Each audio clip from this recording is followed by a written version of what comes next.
Hi and welcome to episode 43 of Roxy's Journal of Stitchery, and this week I'm going to work on my little house for my April block. And because the theme was a vintage quilt background or old piece of quilt background, I've decided that I'm going to use as much old piece of quilt as I can in my block. Now, you already saw me put together my little house last video, which has old pieces of quilt in it, and I need to put on my little house a door and some windows, and I put a chimney on. So what you're seeing me do here just in front of you is I had an old piece of cantha quilt, and when you take apart cantha quilts, all the ones that I've ever had are made up of layers of fabric. Now, cantha quilt fabric, Indian fabric, is very thin and very delicate because I assume that some of these quilts are quite old, but you can get some really beautiful pieces of fabric. Like, look at that beautiful creamy piece there with the pink flowers. I love that one, but I don't use it in this piece. I wanted something that contrasts, so I'm going to use this blue piece here to cut out my door. And I love the look, even though I'm pulling out the red threads, which is the cantha stitching, I love the look that it leaves on the fabric. It's still got that quilted look. So I pull out all the little red bits of thread and I decide to cut out my little door out of this blue fabric because it will contrast quite nicely with the fabric that I've already picked for the background. So I've got a little door there cut out, and then what I'm going to do is I'm also going to cut out some little windows from some pieces of this cantha quilt as well. This time I'm using this bright pinky purple colour. Again, a nice contrast. Now, because this fabric is so fine, you can actually see through it there. It does, when you tear it, it does pull the threads a bit. I decide that I have to cut it rather than tear it, even though I do like a torn look. And then what I'm going to do is I'm going to stitch it down using a normal like machine sewing cotton. Cantha style stitching on top of it. So for the blue door I use a contrasting thread, which is kind of a pinky thread, and then I continue with the same coloured thread on to the windows, which is pink as well. So the thread does blend in quite nicely with the windows, but you'll see later on what I decide to do with my house to make the features stand out a little bit more. So I've got my 3 little windows in place, and in a minute I'm going to start cantha stitching. So cantha stitching, again, just for anyone that might not have heard me talk about it before, is just a very simple running stitch. I've also got another old piece of quilt that I'm playing around with, and I've cut a little green strip. Now I think I made it a little thinner than that because I felt that one was too wide. So this piece of quilt does tear a little easier than the cantha quilt. And I'm going to run it across the bottom like it's a little green lawn out the front of the house.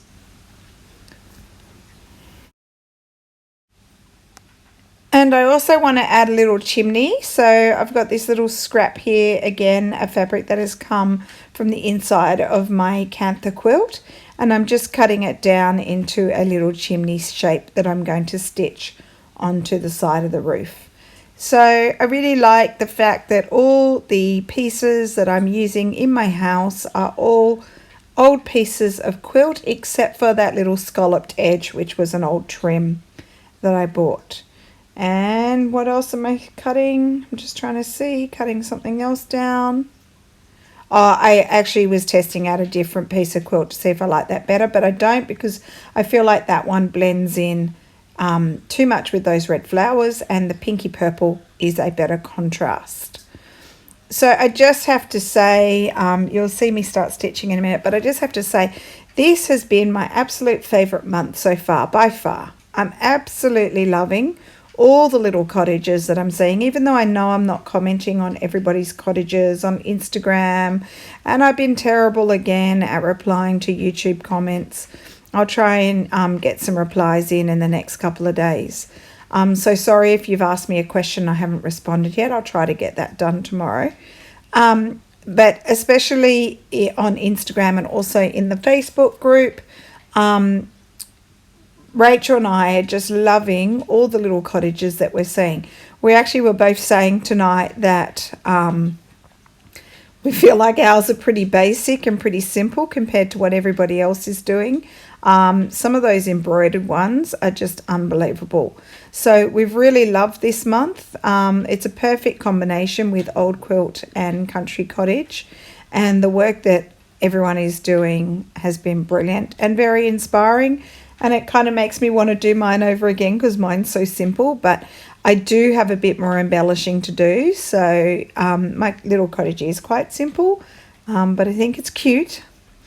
And then I will do some more embellishing next week as well for my final week for this month before we switch into May, which is our second last month of this project. But as I said before, don't worry, we have another project in mind if you want to join us again for the next 6 months. We have something similar but also different with some twists and some new ideas. So we're hoping that you will join us in the next journey. And we're doing a little collaboration with someone well known in Australia, someone who you will come to know, which we're pretty excited about as well. But we will reveal that. Basically, we're going to reveal everything. I think we might do it either right at the end of May, probably at the end of May, we will reveal.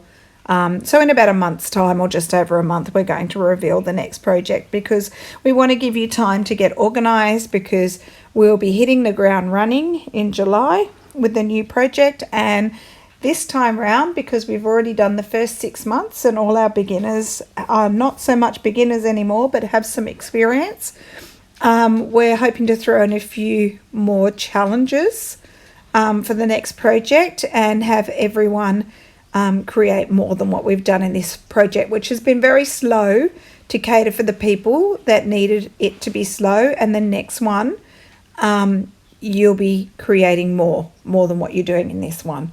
I know it's a bit cryptic. I don't want to let anything out until we're fully ready to go next month. Next month for the reveal. Anyway, I've cantha stitched my door and my windows, and I was careful to stitch over the edges of the windows and around the door, and I'm going around the chimney as well because this is such fine fabric. It will curl up if I haven't got it stitched down in place. Now the stitches are tiny. They're just little overcast stitches around the edge, and then I tried to do small running stitches. You might be able to see the detail of the stitches at the end. And all the threads that I'm using are actually old antique ones that I've collected from various places. And I've pretty much matched the thread colour for the chimney. I've got sort of a pale terracotta colour there. And I also matched the colour with the windows. And now I'm using the same kind of thread. I'm using a green one to stitch down this piece of grass at the bottom. So all running stitch. With the windows, my running stitches were vertical. With the chimney, my running stitches were horizontal. With the door, the stitches were horizontal. And with the grass, they're going to be horizontal as well.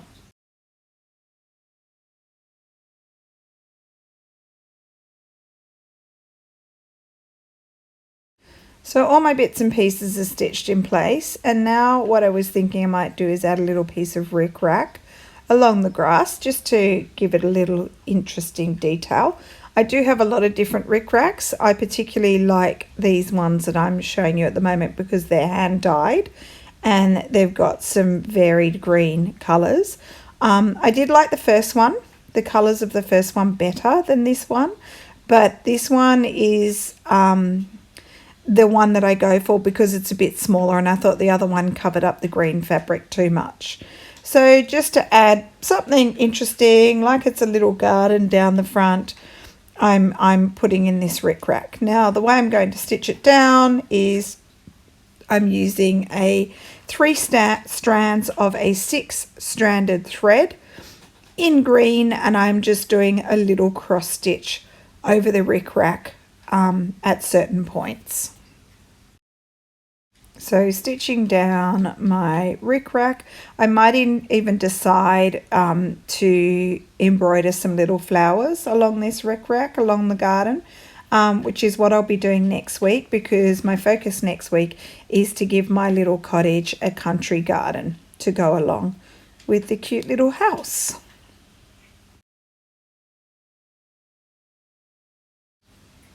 Now the rickrack is in place, and the final thing that I'm going to do is I'm going to stitch around the outside of my cottage with a dark chocolate brown thread so that my house stands out and doesn't blend in with the vintage quilt in the background. The stitch that I'm using to outline my house is just a back stitch. So very simple back stitch, one of the first stitches that we showed you in the sampler block. It's pretty quick and easy to do. I go along the bottom side of the roof to begin with before I go up and around the roof and the chimney as well. And then I go down around the house. And then my final sort of thing that I play around with is the door and also the windows, which we'll see in a minute. Okay, so I've got most of the roof done now, and I'm just starting to go around the chimney, or I will go around the chimney in a sec. And I think you'll see once it's done that it actually helps the little cottage to stand out. Now, I think I've seen a few people do this as well. Susanna Easdale, I think you might have done this. I think it's a great idea just to frame up your house, especially when it's made with old quilt pieces that blends in with what's in the background. So just finishing off my door as well, and I'm also going to add a number to my door and a little doorknob, which I do in the same colour. You'll see with the number I add a number 2. I just draw it on in a minute with a friction pen. And then I go over it with a back stitch, and then I do come back and whip that back stitch just to make that number stand out a bit, because the colour does actually blend in with the blue door because it's got a dark check on it. And in hindsight, possibly doing it in a different colour would have been better. Now with the windows, I turn my windows into 6 panes. Because I think it looks better than just a 4-pane window because they're quite tall. So I'm doing my 3 stitches through the middle, and that's giving me my markers for where I'm going to put the panels that go across.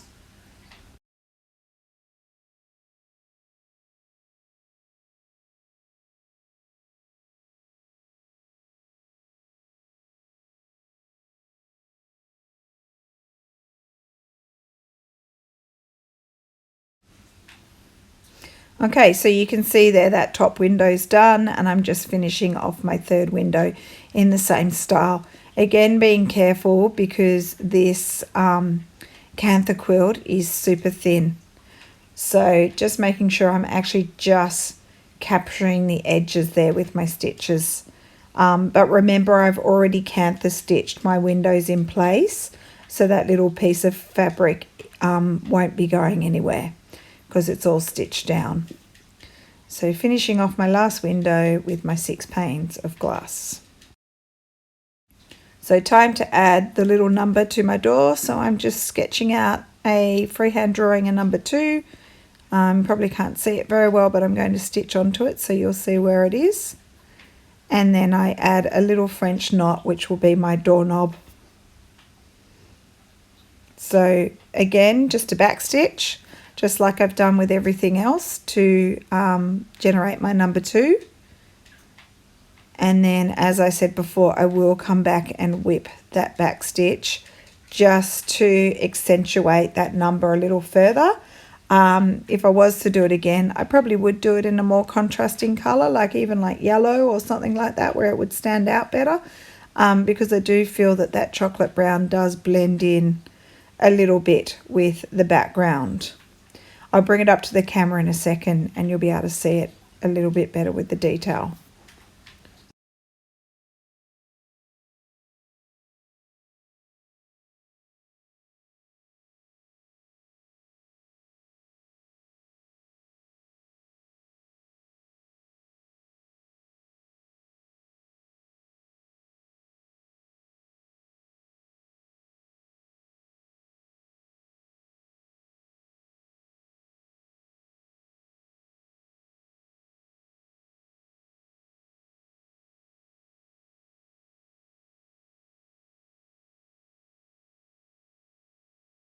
Okay, so that is my work for this week, finishing off my country cottage, and next week I will work on a country garden to go with my cottage. So I hope you enjoyed seeing my little cottage, making a bit more progress than last week. And I will see you again next week when I look at embroidering some flowers. Thanks for watching. See you next week. Bye.